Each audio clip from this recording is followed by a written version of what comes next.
Asato ma satgamaya tamaso ma jyotirgamaya mrityurma amritam gamaya. Om Shanti Shanti Shanti. Welcome to our Thursday session, and welcome to something beautiful which has been intriguing. There is one great philosopher of the 20th century, possibly the greatest in the Western world, has produced, very young gentleman. His name is Dr. Paul Wilkinson. He was taking a session in the Cambridge, and after the session he walked out. It happened to be the situation in the world outside was a setting sun. As he walked out, he looked at the setting sun and he mused loudly. I wonder, why did our predecessors, the prehistoric people, said that the sun goes around this earth and earth is stationary? So what did he say?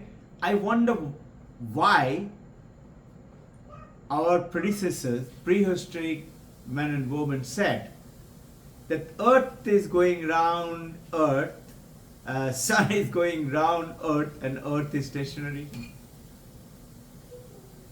There was a young girl who was following Dr. Wilkinson, one of his students.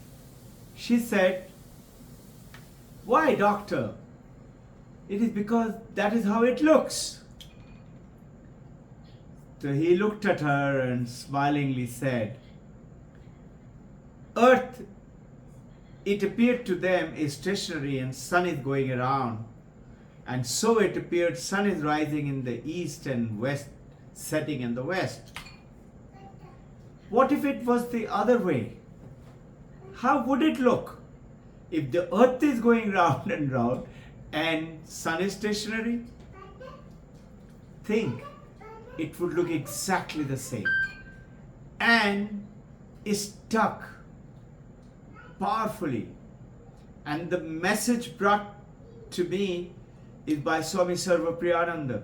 He's saying, how would it look if we think we are flesh and blood, and this world is filled with matter and property and money and house and people?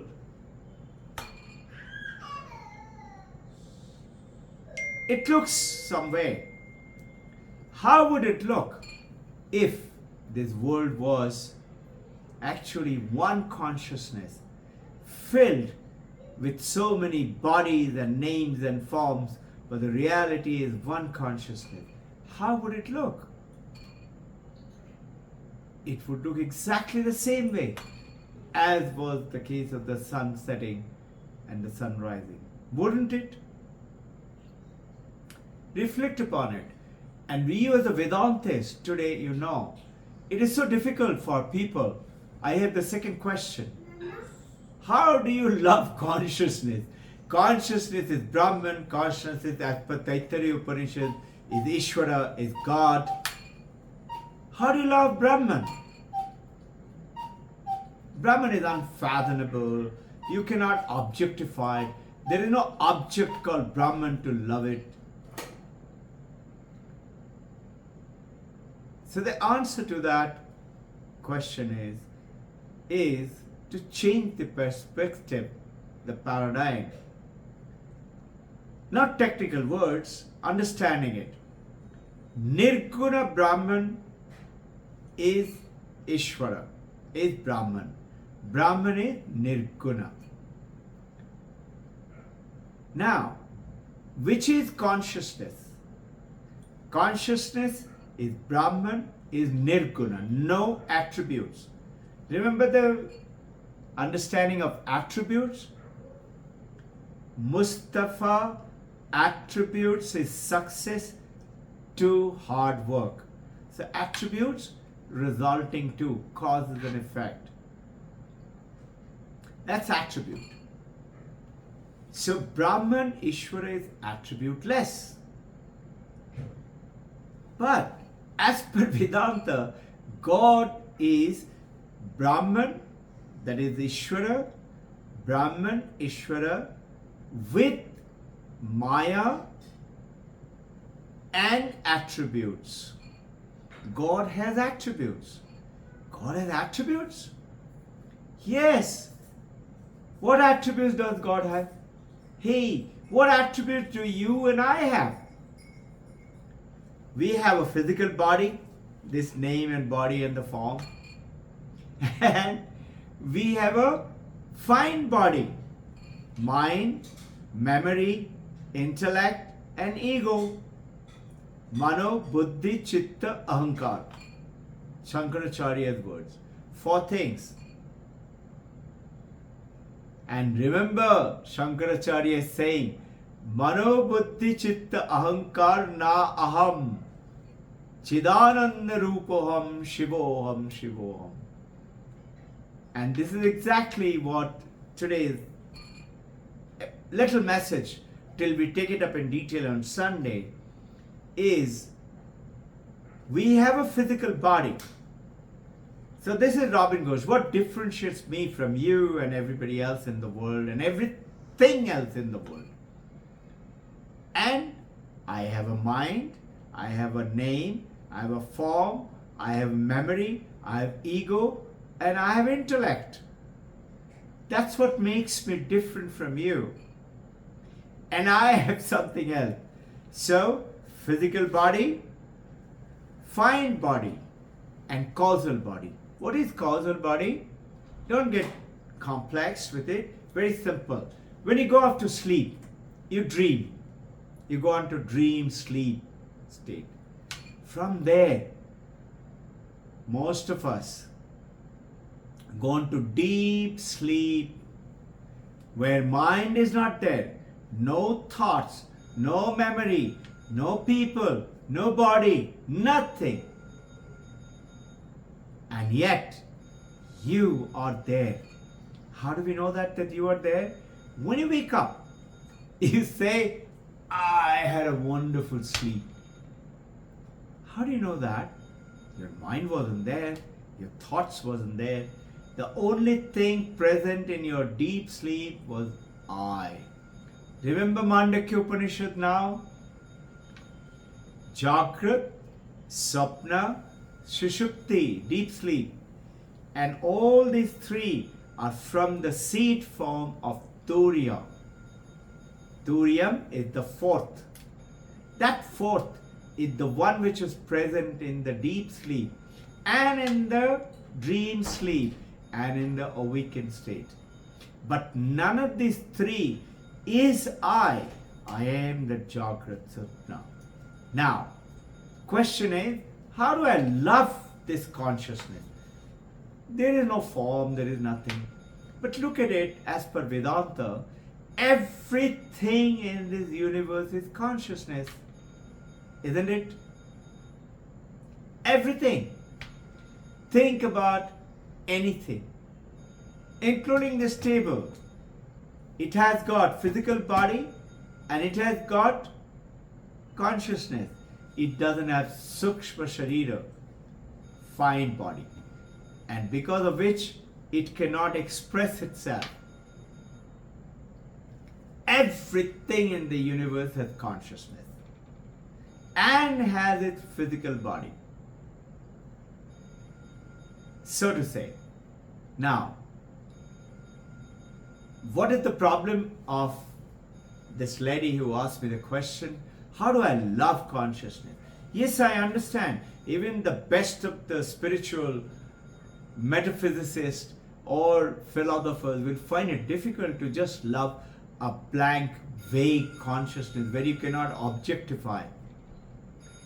But look now, everything else is consciousness.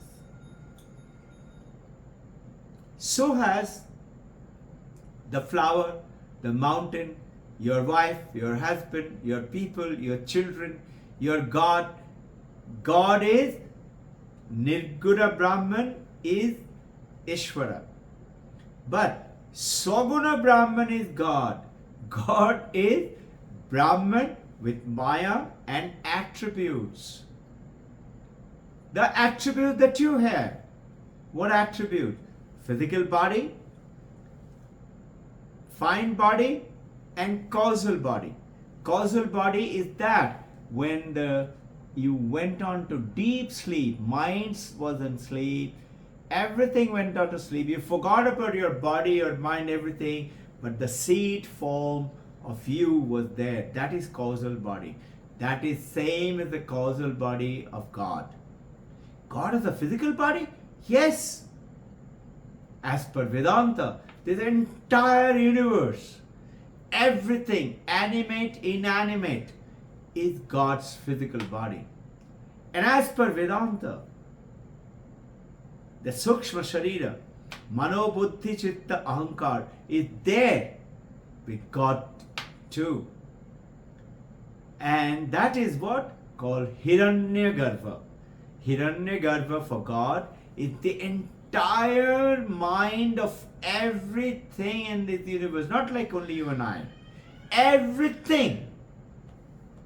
So, God is consciousness, Brahman, with Maya, with attributes.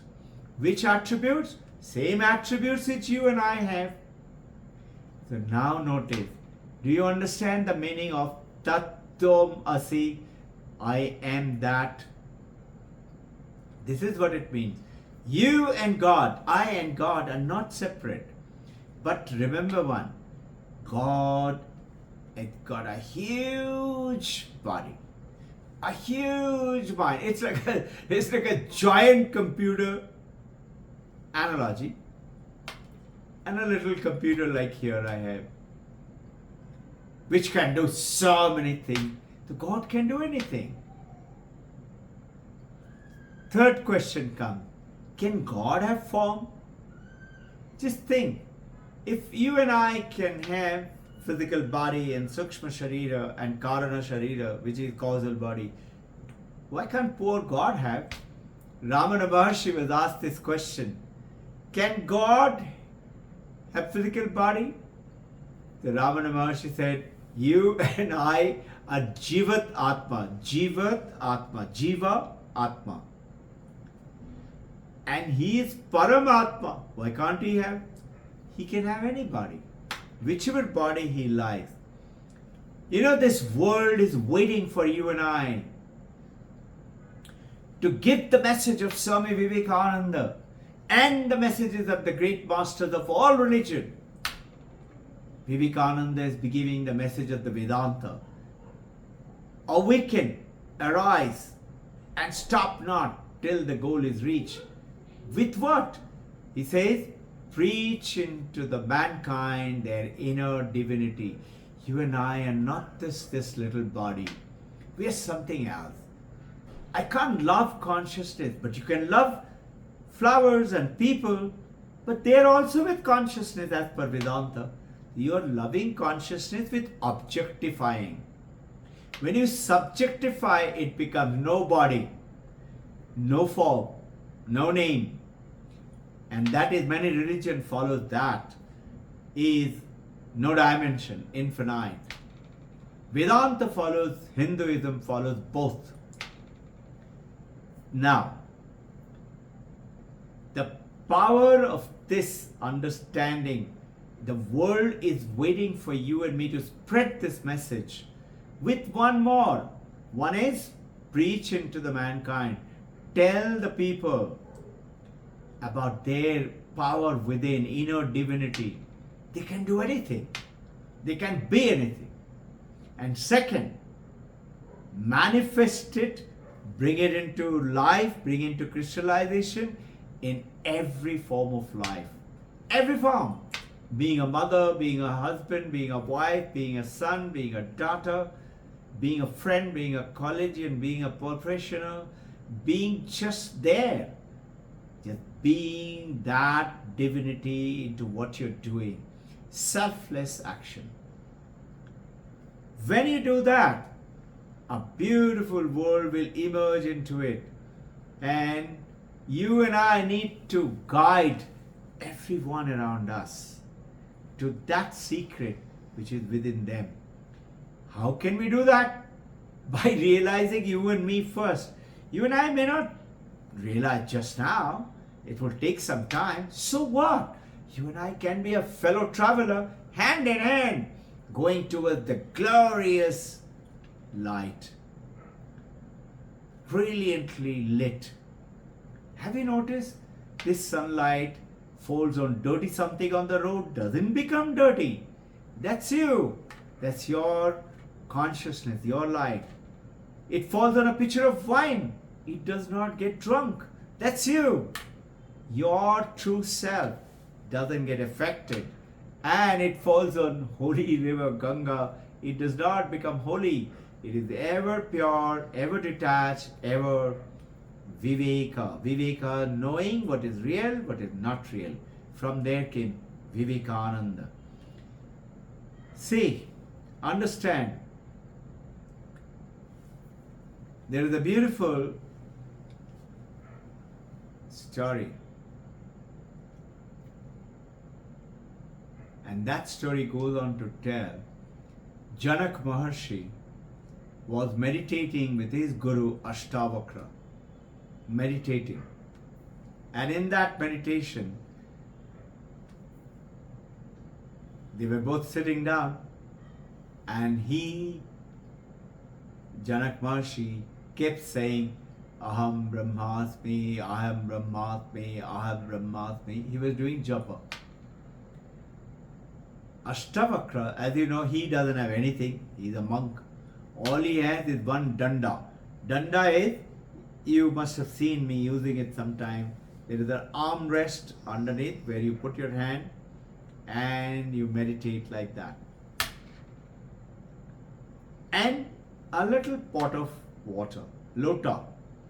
Lota, pani, and danda.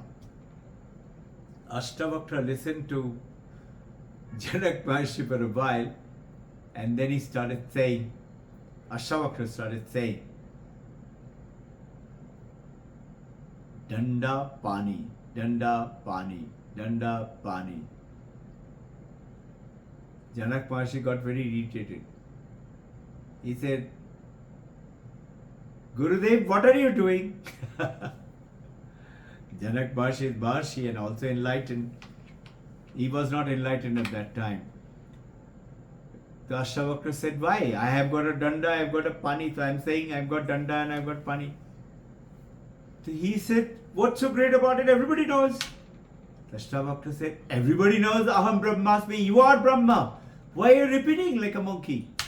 So my dear message to you, dear devotee, is that you are that Brahman, you are that. That Swaguna Brahman is God, and Swaguna you is also Brahman with attributes and Maya. There is only difference that the God is a divine bigger body and divine bigger mind, but consciousness is same. And it is not the body, it's not the mind, it's the consciousness. It's Sat Chit Ananda. Think of it. Ask questions. Write to me. Jai Guru.